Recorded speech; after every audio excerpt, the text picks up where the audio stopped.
Peut-être qu'il vous arrive parfois d'avoir des difficultés à tourner la page, à passer à autre chose. Eh bien, il existe certaines plantes, certaines huiles essentielles, en tout cas, leur histoire est très intéressante et on va se l'approprier pour nous aider bien, à avancer dans notre vie comme parfois on a certains blocages. Alors la plante dont je vais vous parler, ou l'huile essentielle, elle s'appelle le gingembre papillon. Alors c'est pas le gingembre que l'on va manger dans sa cuisine, non, c'est le gingembre papillon. Toutefois il ressemble un petit peu au gingembre puisque au niveau de sa racine, eh bien, vous retrouvez cette même forme de gingembre que vous consommez dans l'alimentation.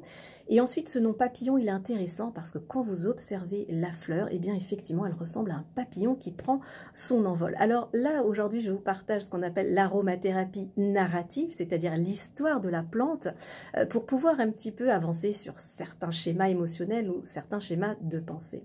Alors, cette plante qui ressemble à papillon, elle nous livre le message suivant. Apprenez à vous enraciner sur cette terre, apprenez à vous enraciner dans le réel et en même temps apprenez à prendre votre envol.